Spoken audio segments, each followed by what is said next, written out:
नमस्कार. आज आपण एका अशा विषयावर बोलणार आहोत जो आपल्या सगळ्यांच्या रोजच्या आयुष्याचा एक महत्त्वाचा भाग बनला आहे, पण त्याचा पर्यावरणावर जो परिणाम होतो तो मात्र आपल्या नजरेआड राहतो. तो विषय आहे ऑनलाईन शॉपिंग. विचार करा ना, किती सोपं झालंय सगळं. मोबाईल काढायचा, 2-4 क्लिक्स करायचे, पेमेंट झालं की काही तासात किंवा दिवसांत आपल्याला हवी असलेली वस्तू थेट दारात हजर. खरंच यापेक्षा सोयीचं अजून काय असू शकतं, बरोबर ना? पण जी गोष्ट आपल्यासाठी इतकी सोयीची आहे, तीच पर्यावरणासाठी एक मोठा न दिसणारा भार बनते आहे. आज आपण याच अदृश्य प्रदूषणाची म्हणजे इनव्हिजिबल पोल्युशन्सची खरी बाजू समजून घेणार आहोत. तर आज आपण काय काय बघणार आहोत?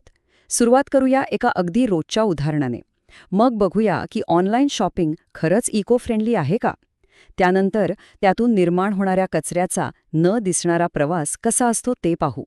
या सोयीसाठी आपण कोणती किंमत मोजतोय आणि सगळ्यात महत्त्वाचं, आपण स्वतः काय करू शकतो या सगळ्यावर बोलूया. चला सुरू करू. चला, एक साधं उदाहरण घेऊ.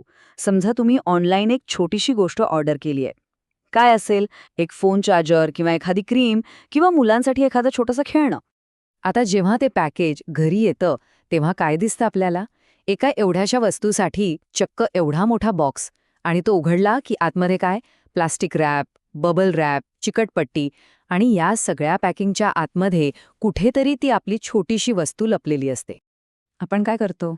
ती वस्तू बाहेर काढतो आणि बाकी सगळं पॅकिंग थेट कचरापेटीत. तो कचरा आपल्या डोळ्यासमोर असतो, पण फक्त काही क्षणांसाठी. पण विचार करा, ते पॅकेज आपल्या दारापर्यंत पोचण्याआधी आणि आपल्या घरातून बाहेर पडल्यानंतर त्याचा प्रवास कुठे आणि कसा होतो ते आपल्याला कधीच दिसत नाही. आणि म्हणूनच कदाचित आपल्याला असं वाटतं की ऑनलाईन शॉपिंग पर्यावरणासाठी चांगलं आहे, कारण आपण गाडी घेऊन दुकानात जात नाही, बरोबर? पण हा विचार कितपत योग्य आहे?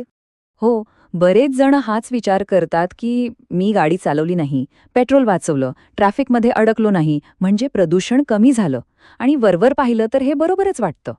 पण खरं सांगायचं तर हे अर्धसत्य आहे. हो, आपली गाडी पार्किंगमध्येच होती, पण त्याच वेळी आपल्या एका ऑर्डरसाठी एका वेअरहाऊसमधून एक डिलिव्हरी व्हॅन निघाली होती. आपल्या वस्तूसाठी पॅकेजिंग तयार झालं आणि ती वस्तू अनेक ठिकाणांवरून प्रवास करून आपल्यापर्यंत पोहोचली. म्हणजे प्रदूषण कमी नाही झालं, ते फक्त आपल्या नजरेआड गेलं. चला तर मग या कचऱ्याचा आणि ऊर्जेचा जो न दिसणारा प्रवास आहे ना, तो जरा जवळून बघूया. प्रत्येक टप्प्यावर काय होतं ते समजून घेऊया. ऑनलाईन शॉपिंगचा पर्यावरणावर होणारा सगळ्यात मोठा परिणाम म्हणजे पॅकेजिंगमुळे होणारा कचरा. आपण दुकानातून काही घेतलं तर ते एका पिशवीत मिळतं, पण ऑनलाईन ऑर्डरमध्ये वस्तू आपल्यापर्यंत सुरक्षित पोहोचावी म्हणून त्यावर पॅकिंगचे अनेक थर असतात. म्हणजे सगळी सिस्टम ही सेफ डिलिव्हरीसाठी डिझाईन केली आहे, कमीत कमी कचरा निर्माण करण्यासाठी नाही. आणि हे जे बबल रॅप, थर्मोकॉल, प्लास्टिकची टेप असते, यापैकी बहुतेक गोष्टी सहजपणे रिसायकल किंवा कंपोस्ट होत नाहीत. त्यांचं काय होतं? त्या एकतर कचऱ्याच्या ढिगात जाऊन पडतात किंवा जाळल्या जातात, ज्यामुळे प्रदूषण अजूनच वाढतं. आपल्याला वाटतं एका पॅकेटने काय होणार आहे, पण विचार करा, जेव्हा करोडो लोक रोज असाच विचार करतात तेव्हा ही समस्या किती मोठी होत असेल. आता फक्त पॅकेजिंगचा विचार करून थांबू नका. प्रत्येक ऑर्डर मागे एक खूप मोठी यंत्रणा काम करत असते, आणि या यंत्रणेचा केंद्रबिंदू आहे वेअरहाऊस. ही जी मोठी मोठी वेअरहाऊसेस असतात ती शहराबाहेर 24 तास 7 दिवस चालू असतात. तिथे लागणारी वीज कशासाठी वापरली जाते? लाईट्ससाठी, AC किंवा क्लायमेट कंट्रोलसाठी, आणि मशिनरी आणि सर्व्हर्ससाठी. आणि ही सगळी ऊर्जा येते कुठून? भारतात ती अजूनही मोठ्या प्रमाणावर कोळशासारख्या जीवाश्म इंधनातूनच येते. याचा अर्थ असा की आपली प्रत्येक ऑर्डर अप्रत्यक्षपणे कुठेतरी ऊर्जा जाळत असते. आणि वाहतुकीचं बोलायचं झालं तर आपली ऑर्डर कधीच थेट फॅक्टरीतून आपल्या दारात येत नाही. तिचा प्रवास खूप मोठा असतो. फॅक्टरीतून ती मुख्य वेअरहाऊसमध्ये जाते, तिथून शहराच्या हबमध्ये, मग लोकल सेंटरला, आणि मग कुठे आपल्या घरी येते. म्हणजे एका छोट्याशा वस्तूसाठी कित्येक तरी गाड्या आणि शेकडो किलोमीटरचा प्रवास होतो. आणि त्यातही गंमत म्हणजे जेव्हा आपण फास्ट डिलिव्हरीचा ऑप्शन निवडतो तेव्हा डिलिव्हरी व्हॅन पूर्ण भरायची वाट बघायला वेळ नसतो. त्यामुळे अनेकदा अर्ध्या रिकाम्या गाड्याच रस्त्यावर लावतात. परिणाम, प्रत्येक वस्तूमागे होणारं प्रदूषण वाढतं. आपल्याला फक्त मोबाईलवर डिलिव्हर्ड असा मेसेज दिसतो, पण त्यामागचा धूर. आता आपण एका अशा मुद्द्यावर बोलूया ज्याकडे आपलं फारसं लक्ष जात नाही, पण तो खूप गंभीर आहे. तो म्हणजे प्रॉडक्ट रिटर्न करणं. याचा पर्यावरणावर होणारा परिणाम दुप्पट असतो. एखादी वस्तू परत पाठवणं म्हणजे काय होतं? पुन्हा पॅकेजिंग होतं, पुन्हा वाहतूक होते, पुन्हा सगळी प्रक्रिया होते. पण यातली सगळ्यात धक्कादायक गोष्ट माहितीये का?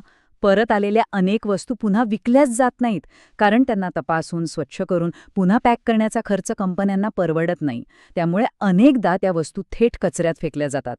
विचार करा, एक चांगली नवीन वस्तू थेट कचऱ्याच्या ढिगात, म्हणजे एका ऑर्डरमुळे दुप्पट प्रदूषण. मग ह्या सगळ्याच्या मुळाशी काय आहे? तर ती आहे आपली सोयीची सवय आणि त्याचे परिणाम, ज्याचा आपण फारसा विचारच करत नाही. मला ही वस्तू हवी आहे आणि ती आत्ताच्या आत्ता हवी आहे. ही जी इन्स्टंट किंवा फास्ट डिलिव्हरीची सवय आपल्याला लागली आहे, ती आपल्यासाठी सोयीची असली तरी पर्यावरणासाठी खूपच महागात पडतीये. आपल्या या आत्ता हवं या हट्टामुळेच डिलिव्हरीच्या फेऱ्या, ऊर्जेचा वापर आणि कचरा हे सगळंच वाढत चाललंय. यावर उपाय म्हणून काही कंपन्या ग्रीन वॉशिंग करतात. म्हणजे काय? तर त्यांच्या पॅकेजिंगवर इको फ्रेंडली किंवा पर्यावरणाला अनुकूल असं लेबल लावतात. पण प्रत्यक्षात त्या कागदावर प्लास्टिकचं कोटिंग असतं किंवा ते असं मटेरियल असतं जे फक्त मोठ्या इंडस्ट्रीमध्येच कंपोस्ट होऊ शकतं, आपल्या घरच्या कचऱ्यात नाही. म्हणजे ही एक प्रकारची ग्राहकांची दिशाभूलच आहे. मग आता प्रश्न येतो की यावर उपाय काय? ऑनलाईन शॉपिंग करणं सोडून द्यायचं का? नाही, अजिबात नाही. तसा उद्देशच नाहीये. आपल्याला अपराधी वाटून घ्यायचं नाहीये, तर फक्त जागरूक व्हायचंय. समस्या ऑनलाईन शॉपिंगमध्ये नाही, तर आपला जो अविचारी आणि गरजेपेक्षा जास्त वापर आहे तिथे आहे. आपण काही छोटे पण खूप महत्वाचे बदल करू शकतो. पहिले म्हणजे फक्त ज्या वस्तूंची गरज आहे त्याच ऑर्डर करा.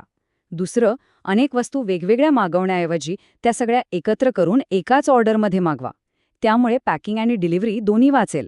तिसरं, घाई नसेल तर फास्ट डिलिव्हरीचा पर्याय टाळा. चौथं, ऑर्डर करण्याआधीच नीट विचार करा, म्हणजे वस्तू परत करायची वेळच येणार नाही. आणि हो, पाचवं, जेव्हा जेव्हा शक्य असेल तेव्हा आपल्या आजूबाजूच्या दुकानांमधून खरेदी करा.